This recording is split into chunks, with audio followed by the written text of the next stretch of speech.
family is welcome to the Ruffino household for crawfish, crab legs, and any kind of bull that we have over at our house. If you're going to keep going out there and throwing like that against a lineup, by the way, who you'll look at it and say they're a 1-6 team. Oh my God, they're 1-6. They're 1-6. They're not that good. Okay. All right. Better go look and see what they did the last 2 weekends as well. We are live, nevertheless. Everyone do us a favor by hitting the like and share. Share to all those groups if you're on Facebook and to all those social media pages. You're watching us, listening to us on YouTube. Like, subscribe, notification bell. Wherever you listen to podcasts, rate, review, and subscribe. Every postgame show brought to you by our good friends over at betonline.ag. When you use that promo code BELIEVE50, BLEAV50, you'll receive a 50% off welcome bonus on your first deposit. BetOnline.ag, where the game starts. March Madness, college baseball, they have it all. March Madness is going off. How many threes will Alabama make tonight? I'm sure you can bet on that. Go over there, do that. BetOnline.com, BetOnline.ag, where the game starts. Also, our good friends over at Service All Digital Media. If you need the right systems, the right leads, just need to know what you need to do to get a bigger digital footprint for your business. Guys, Google is arguably the most used website, or actually it is the most used website in the entire world. When you own a business, when you run a business, hell, maybe you're just a single sole proprietor and you're starting a business, you need to get in touch with Service All Digital Media today. Use in that little comment box that, hey, we heard you over our good friend Blake Ruffino over at AYS. Guys, I'm telling you, own a business, run a business, or you're in sales, please, please, please give them a call. Talk to them. How can you generate better leads? That will be a big deal. Service All Digital Media, where the game starts. See a lot of comments flying off in here. See a super chat off in here. You know what the deal is. If you do send in a super chat while you're hitting the like and share, by the way, we get to all super chats on post games. Send them in. We'll read every one of them, and we will stop what we're doing. Stop what we're doing and get to that. John says, please stop in the chat on Facebook. Please stop what? You can, I don't know if that's directed to me, but please stop what? Chase Abears with a $10 super chat says, Cowan needs to start, buddy, and Jones needs to stop swinging at balls in the dirt. Well, I agree. Don't swing at balls in the dirt for anybody. I mean, the thing with Jones is he's doing everything in his power to get that run home from third there at the end. The thing I would say there, Chase, would be that 2 of the balls they hit to right field, wind blowing in, I do think on a normal day those go out. Let's see, ground ball. He had a ground ball to shortstop, fly ball into right field. He had a walk. He had a fly out to right field, and then a strikeout. So 0 for 4, or 0 for 3. No, 0 for 4. That last at bat, he was probably doing a little bit too much. Definitely doing a little bit too much there. All right, let's get to it here. So we normally pick a side that we stay on here. Tonight, normally we talk about the pitching staff or we talk about offense. Let's just go through the entire game for what it's worth. Go old school here and do it that way. Normally we try to break it down, but tonight let's just do the entire game. Guys, you come out in the top of the first. You lead off the game from Cade Anderson and starting a day earlier than he normally does, and he gets a strikeout. And when it's always the first batter of the game and you get a K, you're like, all right, here we go, baby. Here we go. Looking good. But on the top of the first, Chance walks the second batter of the game, and Reese, who we talked about literally all day yesterday, Ace Reese leads it off with a 2-run home run into right field. Guys, his 9th home run of the year. Bear Jones has 9 home runs, for what it's worth. 9 home runs. The kid is still hurt. And, I mean, he is the most dangerous hitter on this team. I heard on the telecast from Doug, not the telecast, the radio from Doug, that no one in this lineup scares me besides Hunter Hines. Shit. Y'all don't know about Ace Reese then. 2-run bomb into right field. The kid he can sorely hit. Very much. And hit a big bomb into right field. You start throwing stuff, and guys, you can't make this up.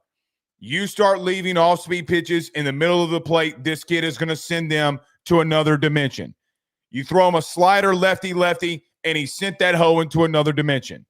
He's been doing that against everybody. Everybody. He sees the off-speed stuff very well. You're running up there throwing dick-high off-speed shit. It's going to get sent. I mean, I am not a scout for these teams. I just go and watch their games, pull up some statistics, talk to you about it. I'm not doing deep dives on these stuff. But every Mississippi State game, when Ace Reese is at the plate, the dude loves hitting the slide piece. It is by far what he has done the best all year. You know, the one there at the end, he grounds out to second base. That's still a hard hit baseball. They're not in the shift, and they're not backing Danny Dickinson up. That's a very tough play. He's hitting the ball very hard. You can't throw that dick high shit. Pause. And if you don't know what that means, sexual innuendos, we say pause. But you cannot do that if you believe to that guy, he will send you into another dimension. You do it again tomorrow with a guy that throws a lot of off-speed stuff, and he gets himself into a favorable count. It will go out of the yard again.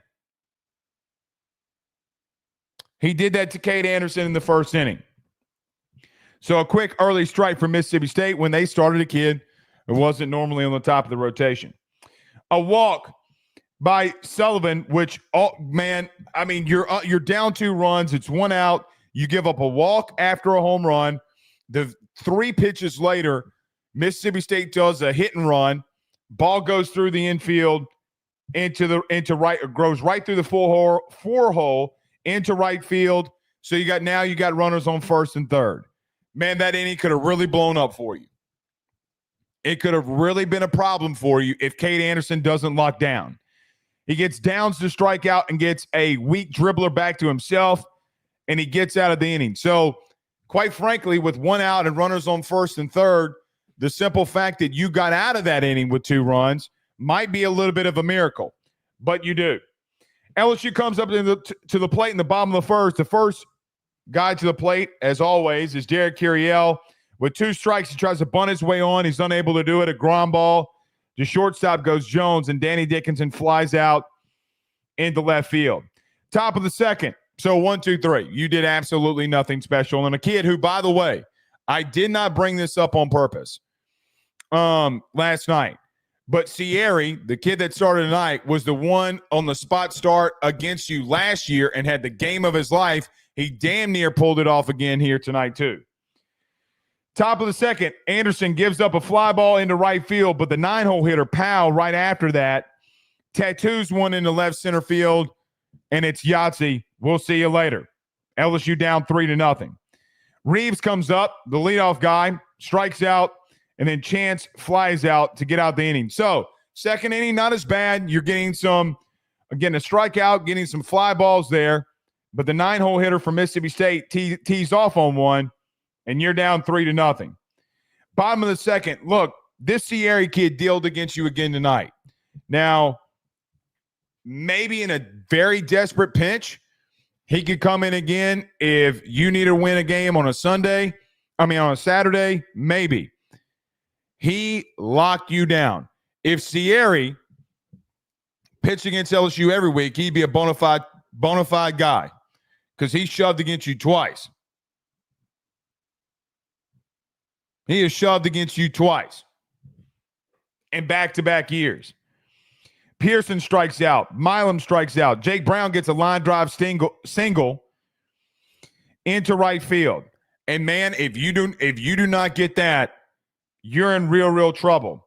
Hernandez gets a ground ball to second base, but it's an error on the second baseman, which keeps the inning alive.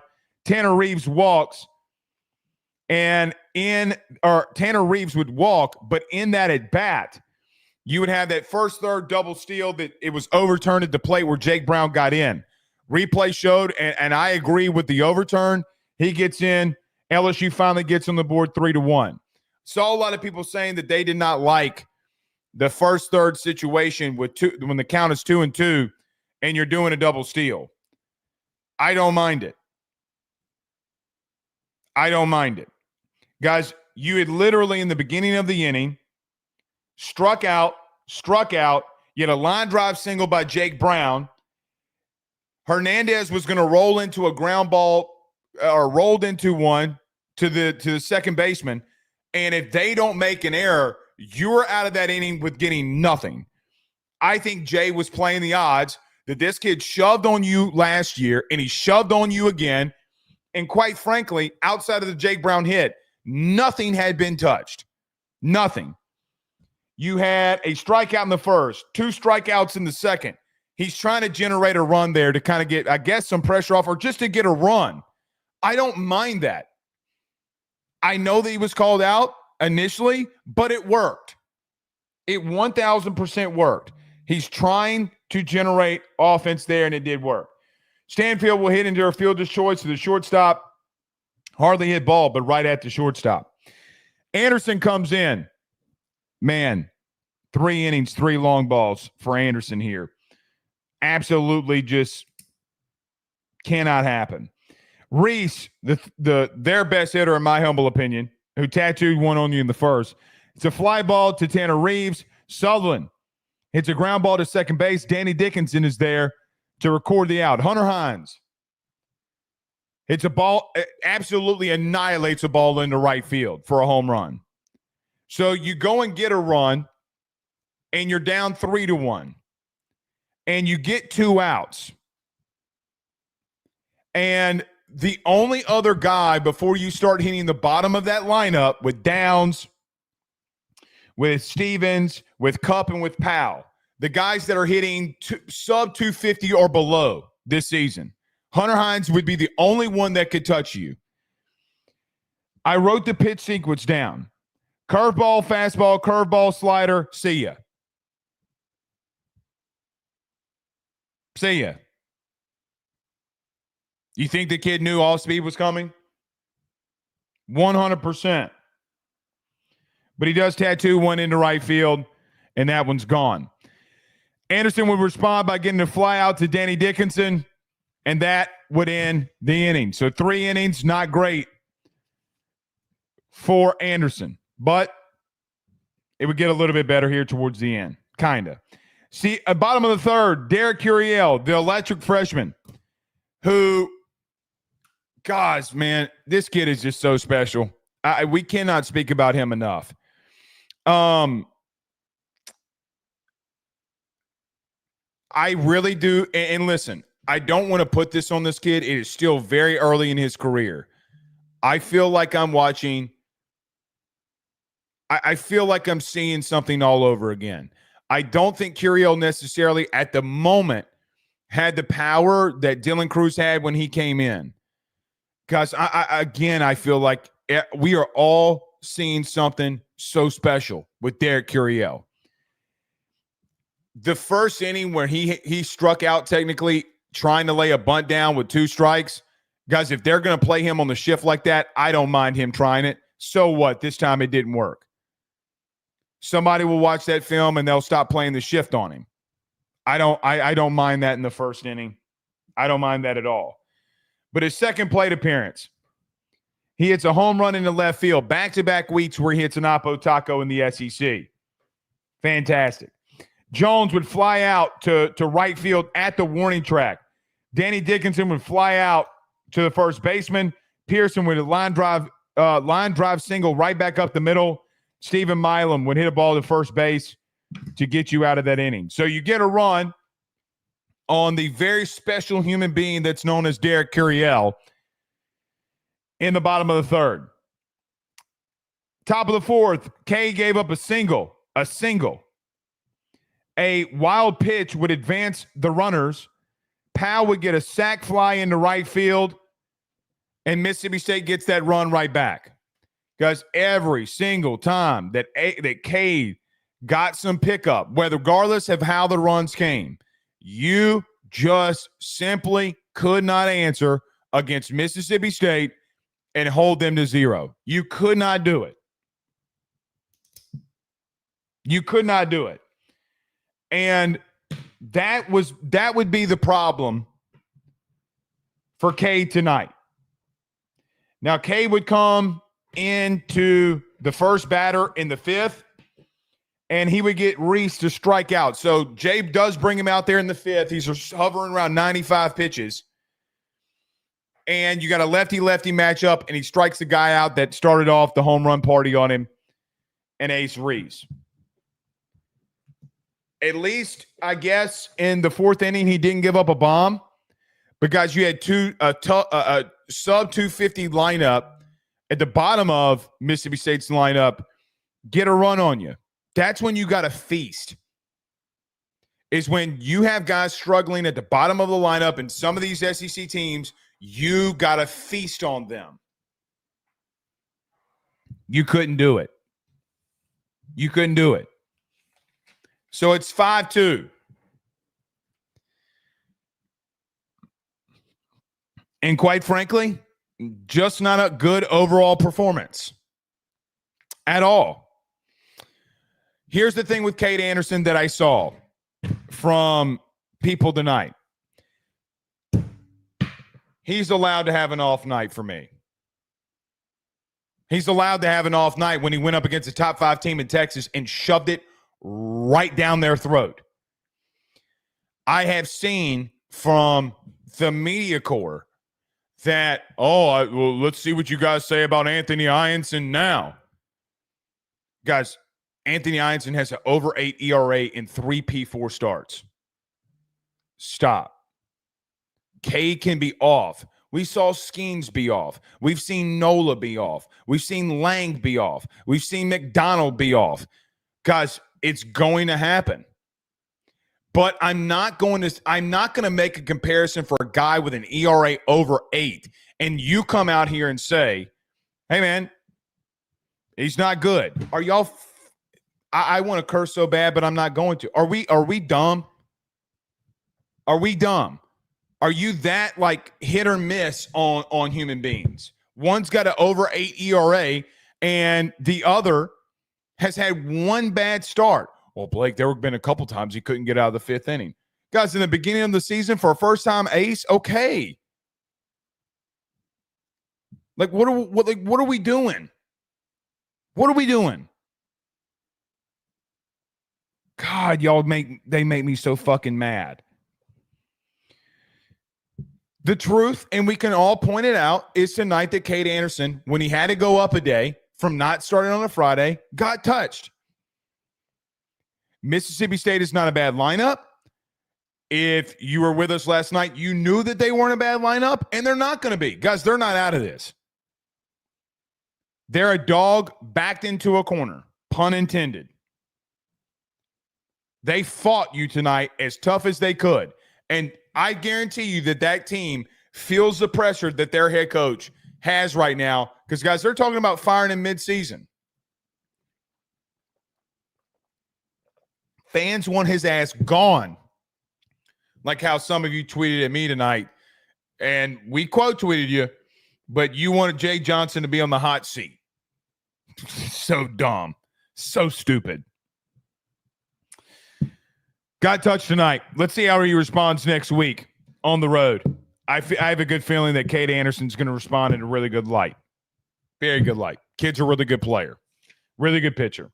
Y'all leave that man alone.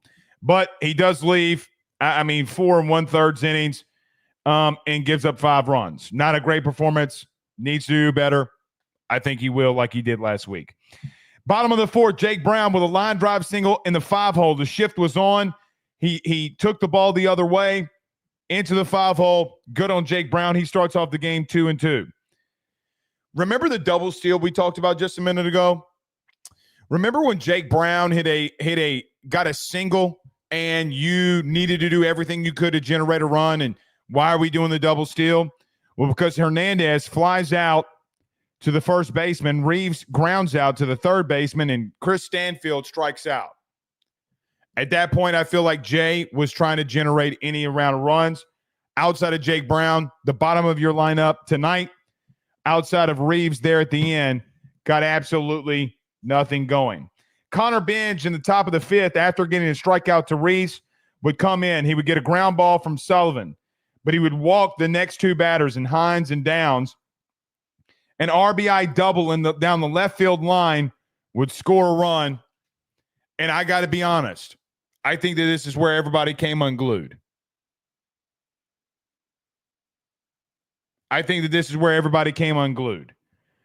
You're down 6-2. Guys, walks are going to kill you. They always have, and at any game, any team, anywhere, anytime. Walks will kill you. The walks that Benj gave up both came on a full count. And I do believe that, yes, he was battling, but, man, you just can't have walks there. You cannot have walks there. And then the bottom of their lineup early was producing for Mississippi State. So Connor Benj would give up a run, but, man, another inning where you're giving up a run. Not good. The way you started the game was not good. But Connor Benj was able to get out of it. Bottom of the fifth, this is where LSU absolutely exploded. So LSU is down 6-2. And you're coming off of your bullpen coming into the game where it's like, man, I mean, unless you go to Cowan or Evans, you could probably kiss this one. You might be able to kiss this one goodbye. Because if the bullpen does not show up, if you keep allowing runs every inning, you can be a problem. And this is why baseball is a beautiful sport. Because the bottom of the inning, remember we just talked about, for Benj, he gives up a run. It came off of issuing back-to-back walks. In the bottom of the fifth, Curiel, Jones, both would walk. Danny Dickinson would come to the plate and absolutely blow this thing wide open. On a full count, Danny Dickinson would hit a 3-run bomb in the left field to get the Tigers down a run. At that exact moment, LSU was 0 for 6 with runners in scoring position. Danny Dickinson says that's enough, and I will see you in the left field bleachers. He takes one out. LSU down 6-5. Danny had been going through a little something. You know, he's been making contact. He's been making some weak contact, but he's making contact. And tonight, on a full count, on a 92-mile-an-hour fastball up in the zone, he sends it over the wall. He gets you back in the game. That's what really good players do. He is a very good player, really good player. Really, really good player. And he sent it into left field. Good on him. LSU gets back in the game. The block party would not stop there. Pearson gets a ground ball single right back up the middle.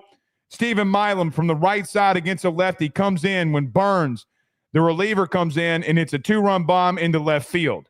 Absolutely fantastic by Stephen Milam. LSU takes the lead there, and off we go. LSU finally leads going into the fifth inning. Boy, it feels like fifth innings last weekend and this weekend, at least, and you're not even in the weekend, but last Saturday, your fifth inning sucked for you. Today, a fifth inning is rewarding for you. Funny how college baseball works. After Stephen Milam's big home run, Jake Brown would walk. Luis Hernandez would walk. Reeves would ground out into a fielder's choice. Stanfield would bunt the runners over, and Curiel would hit a ground ball to shortstop to end the inning. So a 3-run bomb, a 2-run bomb by Danny Dickinson and Stephen Milam would give you the lead in the bottom of the fifth.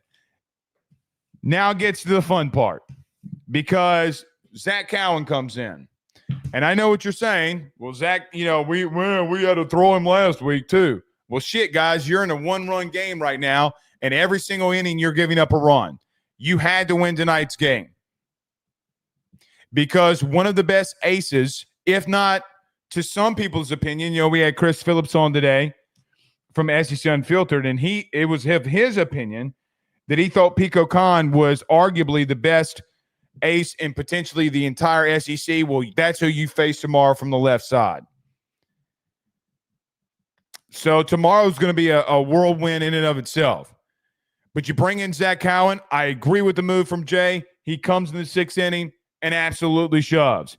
Let's go to Zack Cowan and the man that had the massive night. He comes into the game, gets the nine-hole hitter and the one-hole hitter out, and Powell and Reeves strikes them both out swinging.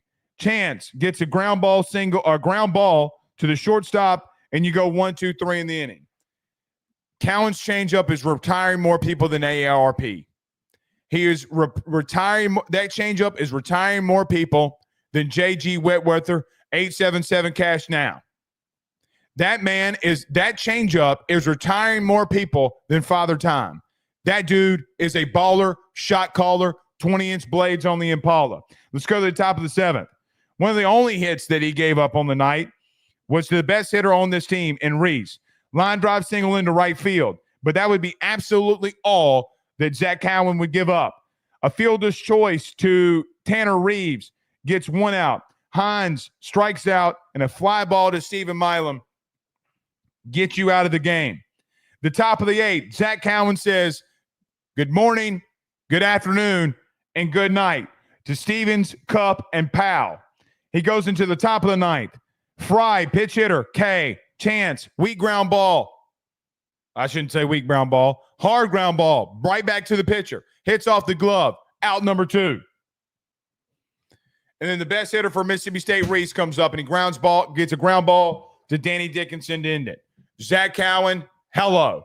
Because you can go through inning 6, inning 7, inning 8 for LSU at the plate. Not shit happened other than a couple of wild pitches and Tanner Reeves, who got on base from a line drive single. You get a couple of wild pitches. The run gets in. Good. You get a little bit of breathing room. You win the game by 2. Let's get to Zack Cowan. Guys, he is the best arm on your team at the current moment. The conversation about Zack Cowan is going to be very interesting. Blake, do you move into a weekend rotation? You know my feelings on it. I mentioned my feelings on it all week. It's tough because you probably need him on these Friday nights or these Saturdays if he needs to go there in these game 2s. Whenever the situation calls for it, guys, you need somebody like that can come in here and close the game out. It means nothing if you're going to go to your bullpen and you start him and he throws 5 innings and he's got to come out in the 6th inning and then absolute chaos happens. Tonight, you were up a run for 3 innings. And he absolutely locked things down.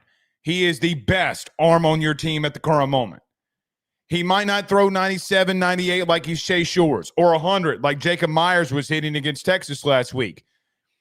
His precision and location is elite. Guys, the speed means nothing when you can't locate. Location, location, location. The 2 things that it's the best for is real estate and where you pitch a baseball. 92 on the outer lower black is going to get people out. By the way, when it's 92, 93, which Cowan was tonight, and you throw an 81-mile-an-hour changeup, guys are going to look dumber than a middle school dance, and you're asking a girl to go out with you for the first time, and that's how dumb you look. Will you dance with me? I mean, it is dumb how good and efficient this kid is. Guys, he's got over 60 strikeouts with 3 walks. 3. That is insanity. And I'm not talking about Justin with Linsanity. Guys, the 6 was nuts. The 7th, he comes in. He gives up a hit, a line drive. Fielder's choice, gets runners off base, ground ball, strikeout. Comes in, next inning, into the ninth. K, ground ball, ground ball. We're out of there. Let's get a special, man. Location, location, location. That is how he's beating everybody. Jay has got an interesting decision to make here. A very, very interesting decision to make, because I could make the justification that you put him on one of these weekend spots and you start him and you get out the gate very hot. I understand Jay's philosophy, though, man, because it's not every day that you're going to have a guy on average go 6 innings for you. Hell, you can't even get through the 5th inning. So you have a guy coming into the 6th, 7th, 8th, 9th. Hold him down. Dict him down. Dict him down. 4 innings of allowing a hit. Now, the question would be, can Zack Cowan extend more than 4 innings? Because if that's what he's going to look like through 4 innings, so I say all that about kind of defending Jay on leaving him on the back end to play the devil's advocate. And why? I mean, look, man, I am so bold. I would move him to Saturday and move Ianson to Sunday. That is my opinion. Agree or disagree with me. I think you should do that. The question would be, is what happens when you start extending Zack Cowan? And then when you take him out of the bullpen, God forbid a night like tonight happens, then what? Then what? If Cade doesn't have his best stuff, then what are you going to do?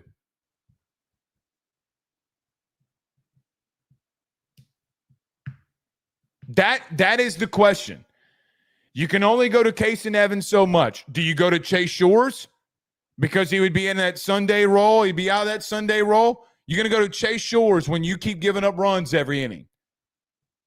Yeah, that ain't going to fly. You got to win these Friday night games, man. You do. And for what it's worth, I would love to see Cowan in the rotation. The problem is, if you have a situation again, and let me say it like this. Let me back up. You're going to have a situation again where Cade Anderson is off, or a lineup really gets his pitch count up. Maybe he's not giving up any runs, but he might have 93 pitches and he's barely into the 4th inning. Oh, like tonight.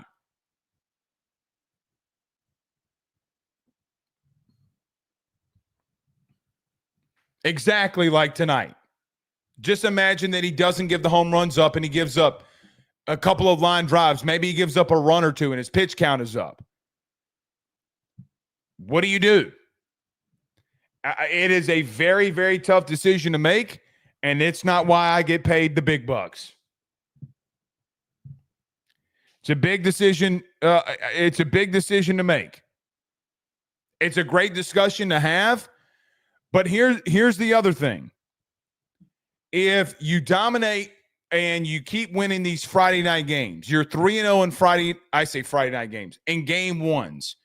If you're 3-0, you're 3-0 currently in these game 1 scenarios.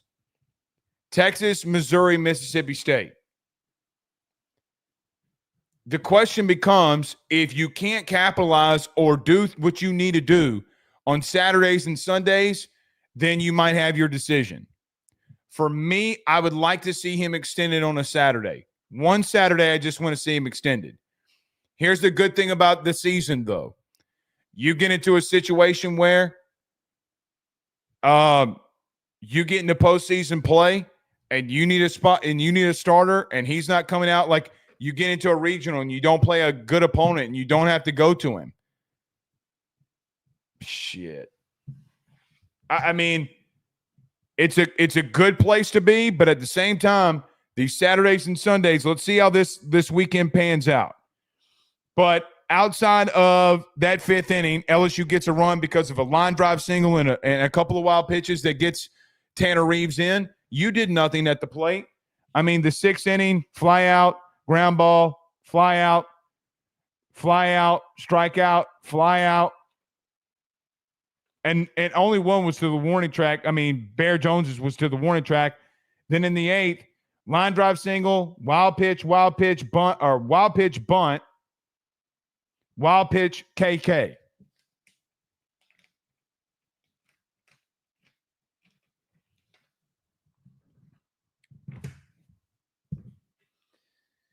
You needed it, man. You needed him. In reference to the overall performance, just absolutely stellar. Guys, he is number 2 in the SEC in ERA. Is Zack Cowan. And he's got a shitload of appearances. You know what? Not only is he your best arm, he might be one of the best arms in the SEC. No one on your staff and no one on your team is better than 26. No one. There's a couple of guys that have the potential, like Casey Evans. William Schmidt has that potential. Shit, Chase Shores and Jacob Myers have that potential if they could throw strikes.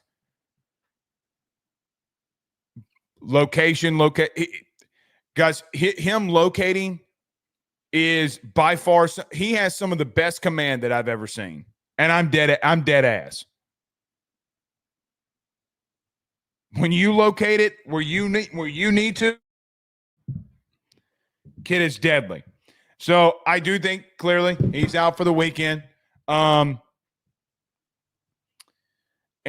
overall, glad you were able to battle back and win. You had to take tonight because tomorrow, I'm not even going to mention about tomorrow. I've already made myself pretty clear. But tomorrow, I mean, guys, you're going against one of the best arms in the entire country, and Pico Khan. Pray to God that you're able to find a way to get to him and you get his pitch count really, really, really up. That's the hope, and you can get him out of there and get to that bullpen early. If you don't, and he's on like he normally is, we in for a long night. Anthony Ionson's going to have to pitch the game of his life for you to get the game 2 tomorrow. LSU's going to have to do something that nobody else has done all year on Pico Khan. And can they do it? Here's the beautiful part. Can they do it? 1,000%. They can do it. They can get to him. But, guys, he's a really good arm. One of the best. So, I don't know if you see Casey Evans tomorrow for what it's worth. It's going to be interesting to see how Jake goes about this. Tomorrow's the tough one. Tomorrow's a very tough one. All right. We got some super chats in here. Jake Roberts sends a $5 super chat. Says Cowan needs to continue doing exactly what he's doing. I'd like to see a lineup absent Stanfield. He's just lost against off-speed pitches. Yeah, I mean, look, here's what I'd say.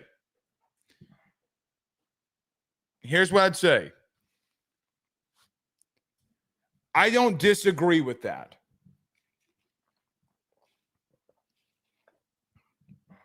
What I think is happening with Chris, and a guy who, guys, it's so crazy. I mean, he had, 2 doubles last weekend against Texas, and 2 really hard-hit doubles. The thing with Stanfield is, I'm with you, he is lost on all-speed pitches. He is lost. He can't find a slider with a search warrant. But last year you had a guy in the 9-hole who was an offensive liability, and Alex Milazzo.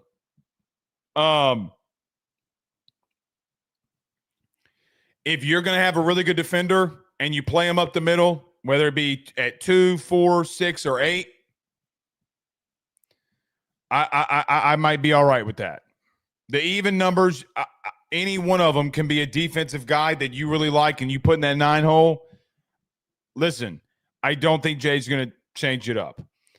I don't think he does it. I think he keeps Chris Stanfield in the lineup until it starts getting really bad. Maybe he does something else, but I don't see Chris Stanfield getting out of the lineup. Still hitting him up 300.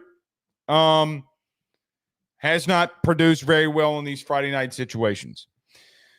In reference to Cowan, to Jake's point, he said he needs to keep doing exactly what he's been doing. And Maybe you're right. Maybe you're right. I mean, it is a very big question mark. Frank Castle with a $2 super chat says, I'm happy for Cowan. Kid comes from a good family. Yeah, they said on the telecast tonight, there's like, was dad's a police officer? And awesome, man. Absolutely awesome. He is a dog. Lucas Abear is right with a $2 super chat. So Frank and Lucas coming in with $2 super chats here. Yeah, he's a dog, man. He is one of the better arms in the SEC. All of it having to do with his location. And that changeup is fugzy, crazy.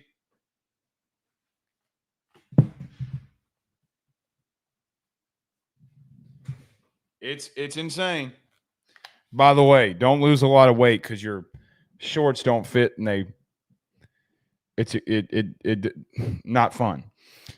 Chase Abear with a $5 super chat says, Blake, I seen him do multiple pitches in the exact location on purpose. Had the catcher shaking his head like, hell yeah. Yeah, I mean, look.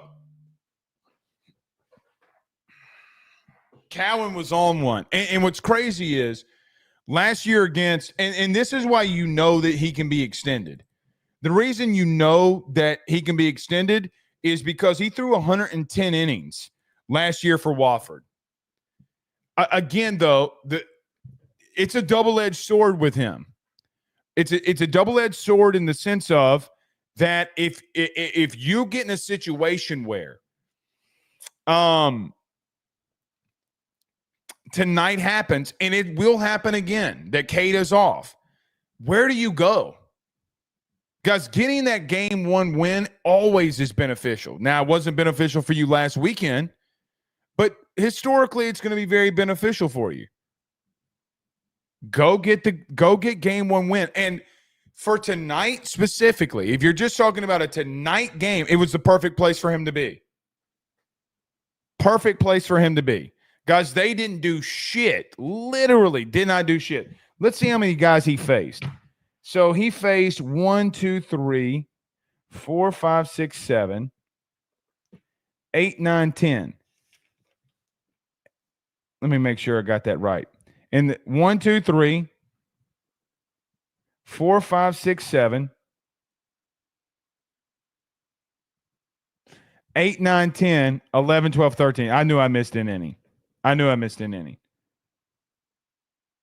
So they got one hit in 13 at-bats. One. And in those 13 at-bats, he got 7 strikeouts. Guys, 50% of the time tonight, over 50% of the time tonight, he's striking the dude out that's at the plate.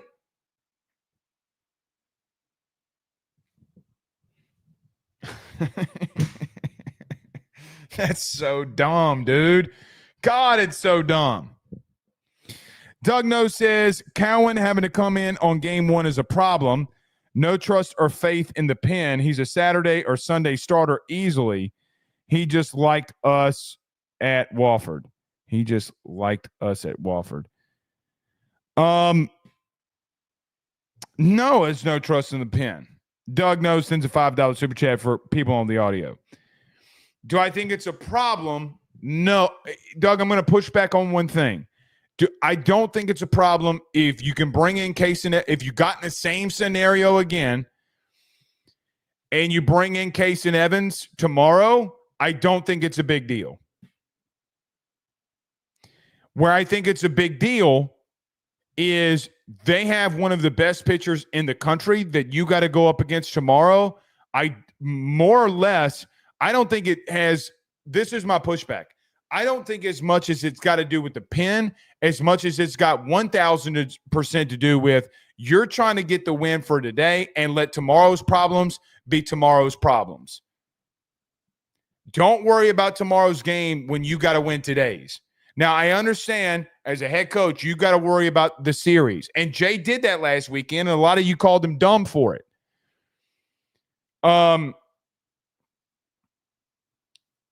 Guys, I don't have any faith in who's starting on Saturday and Sunday. So to your point, I think it's more indications on more of the rotation than it is the bullpen. Here's what I will tell you. I'm about to get a little saucy on you. Here's some sauces. I think that Ianson and Shores, don't go out there this weekend and don't look good. Because then Jay doesn't have a choice. Because then you're patchworking what you're doing on Saturday and Sunday. Then you got to really start having conversations about what you're doing. Shit, you should to think that Jay's not having conversations about that now is stupid. He's going to run through every scenario. But what do you do? What do you do? Somebody else would need to emerge from that bullpen for you to feel comfortable of him going to a Saturday, and nobody has done it. Like if a William Schmidt came in here and just started locking things down and found the strike zone, then you're like, oh shit. Oh yes. So scrump diddly umptious. It's getting too late for me. Michael says Alan Jackson not doing it right now. His location is off. Yeah. Jay Roberts says Jay is playing 4D chess with the weather tomorrow. Oh, I bet he is.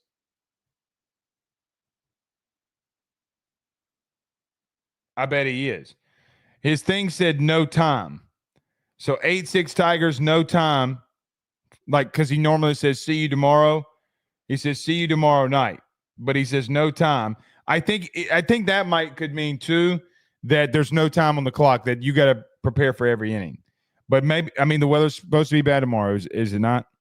Stephen Fry says our good friends over at Fry Construction in Eunice, Louisiana, soil and gas, soil services, gas services, guys, they do it all.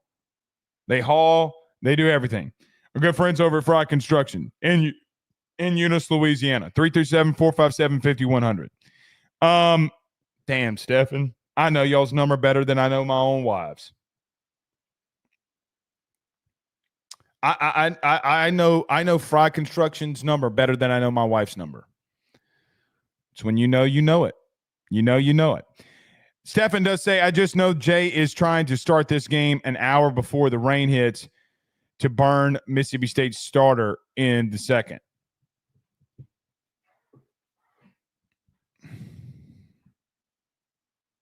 Wouldn't that be some shit? You Paul Skeens his ass. Remember when South Carolina did that to Paul Skeens? Y'all remember that? That Friday night game or Thursday night game. So, yeah. All right, a couple more, then I'll end it up with some very quick football stuff here. Chance Babin says we got baseball and basketball overlap tomorrow. Yeah. Yeah, we sure do. Women take on NC State tomorrow. And if you want to be bigger on it too, you got March Madness that will overlap tomorrow. So a big deal. All right, let me get to a practice report and then we'll get out of here. So great win tonight for the Tigers. Great that you were able to come back and you were able to perform. Glad you got the win. Find a way to get one tomorrow. Don't know how. Don't have faith in it. Find a way. If LSU wins tomorrow, it's because they hit one of the best pitchers in the country. And if they can do that, if they can hit off a Pico Khan, they can hit off anybody in the country. And I feel really good about myself. All right. Before we get out of here, we need to talk about a little bit about football because day 11 is here, and Blake Baker met with the media today in his press conference. I'm actually going to save some Blake Baker stuff to talk about until next Monday. Well, Blake, why would you do that? Because I just don't have enough time for it right now. And I don't think that anything was said that we have not already discussed at great length. No questions were asked of Blake Baker today in his press conference that you and I have not talked about in great length, and that, at least from my vantage point, we've talked about Edge looking really good. Talked about that. Gabe Rutherford, talked about him. Pyburn, Peyton. We've talked about Deshaun Spears, that he's taking a big step. You know, Blake Baker said today that no one was tougher on Deshaun Spears a year ago than I was. Glad to see that that's paying off. He's taking a massive step forward. Notice how he was asked about the entire safety room. He only talks about Deshaun Spears. That's telling you what you need to tell you. I don't think he likes necessarily what is going on in the interior on linebacker or D-line. He deflected the questions both times. I got hung up in traffic. I had shit going on today. I wanted to ask him about Sadir Mitchell. Regardless, he was asked twice about the interior defensive line, and he tried to kick the can down the road.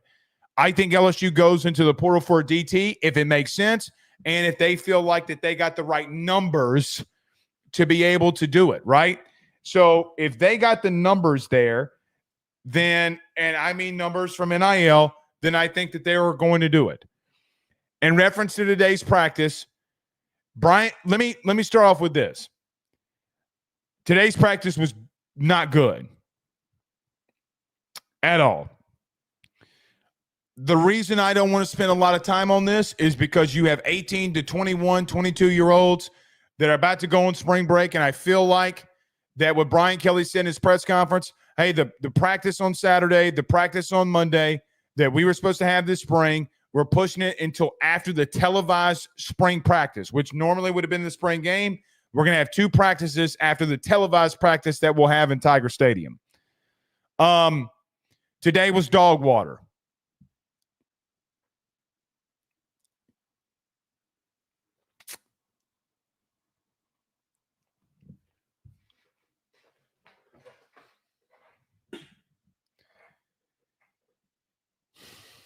Here's a stone cold fact. I think those kids were ready to get out of there. Effort down, everything down.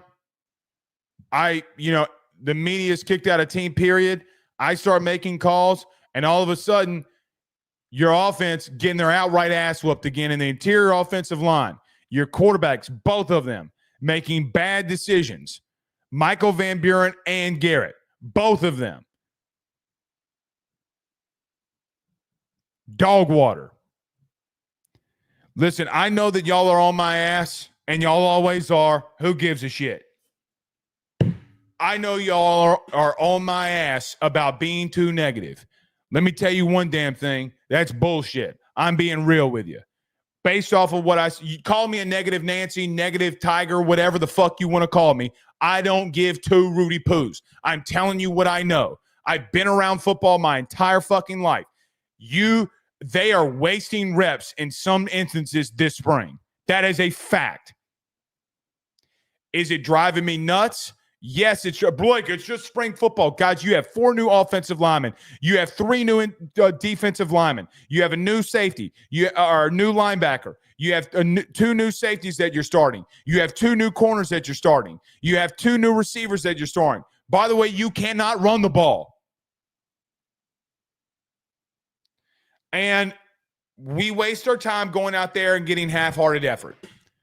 National championship teams win in January, February, March, and April.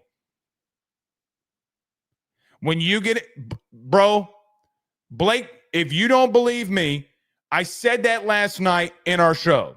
Blake Baker came out today, literally came out today and said, listen, we're doing all this individual drill work stuff because in August, guys, we're prepping for a game. We'll do some of that. We're prepping to win and win game 1.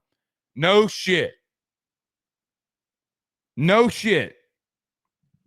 I thought both sides of the football today looked like they didn't want to be there.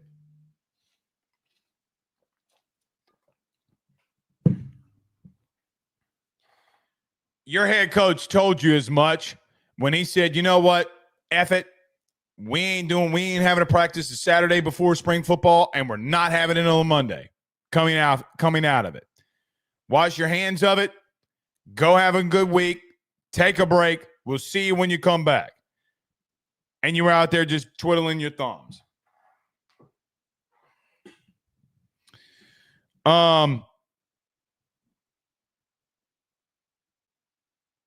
It drives me insane. It drives me utterly insane. I will tell you this.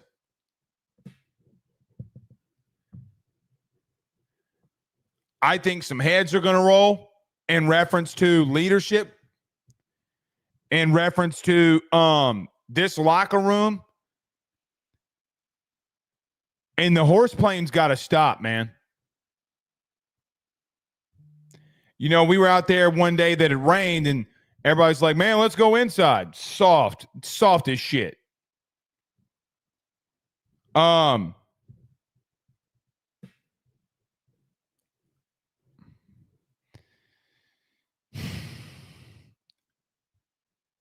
If I really wanted to piss off this fan base, there's something I could say. I'm just not going to do it.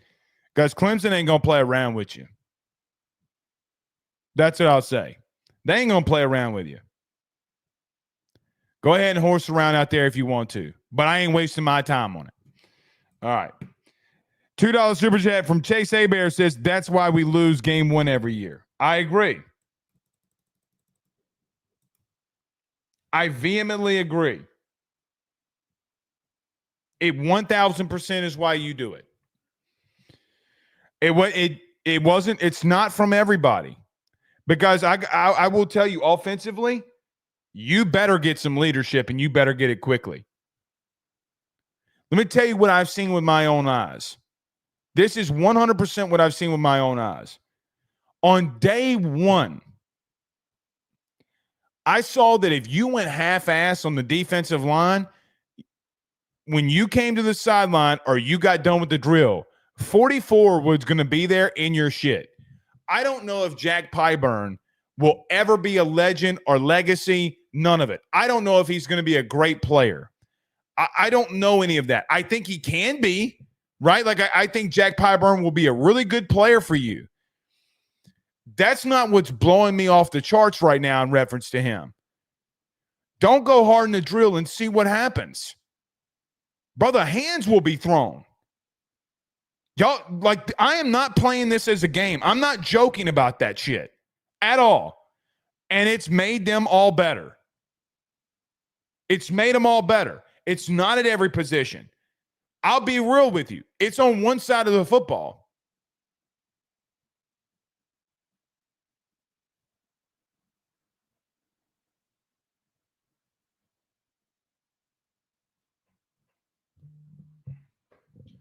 Go around and horse around if you want to.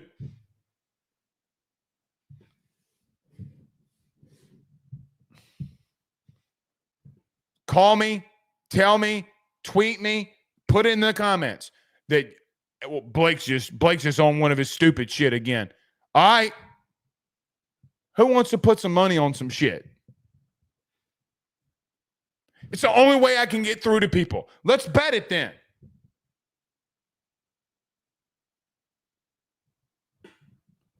Go around horsing around.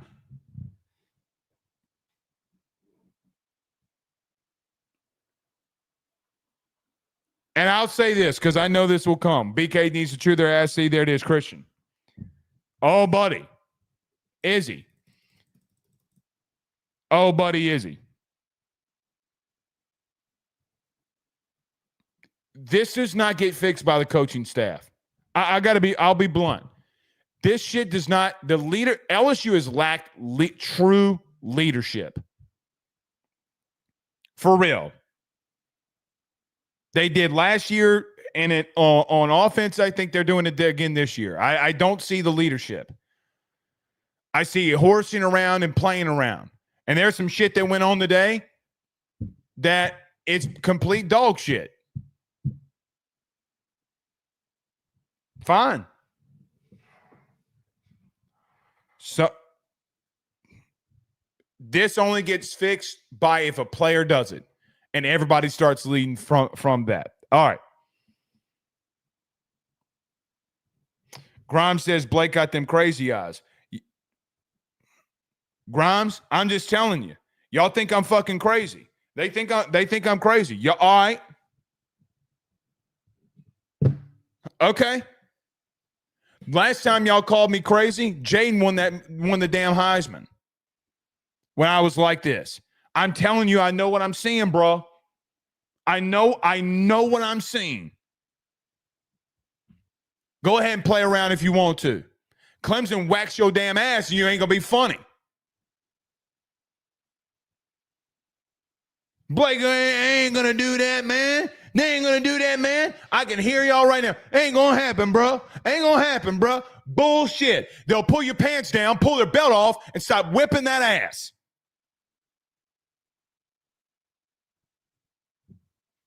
No Diddy and no lube, no lubricant. They ain't going to oil your ass up or nothing.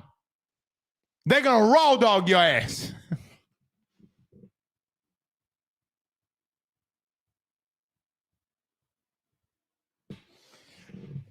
I got to stop. I got to stop.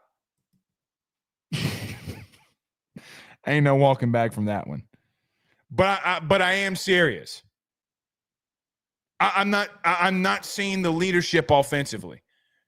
You know, like Perk over the, you know, what's funny defensively, I ain't never seen Harold Perkins. This is a doggone fact. I ain't never seen Harold Perkins more vocal than he's ever been right now. Ever. Guys, it's generated from Pyburn. I'm telling you.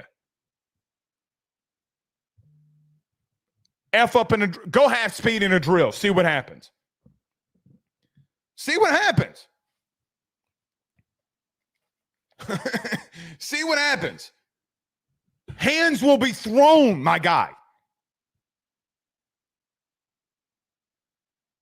He come with a 1-2 and Shabluski up your ass, and you ain't going to do nothing about it. This, have y'all seen his neck? Pause. Perkins has been on their ass. They know, bruh, because leadership is getting bred into that. They chirping all over the place. And you know what? They're winning. Guys, you mean to tell me that you got new edges, you got a new starting DT, so 1, 2, 3, you got a new linebacker, 4, you got 2 new safeties, 6, you got 2 new starting corners, 8. Guys, eight new starters defensively are running with the first team this spring, and they're dominating? Well, Blake, we got a brand new offensive line, and you got multiple receivers back. You have a damn near 1,000-yard receiver that's back. Chris Hilton's back. Your quarterback's back. Your running backs are back. Your starting center came back. You went in the portal and got an offensive lineman. Well, you better go figure that one out. Y'all go ahead and mess around if you want to. All right.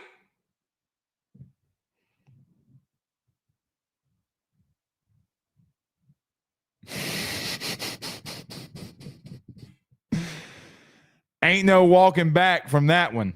Pun intended at the Diddy part. I'm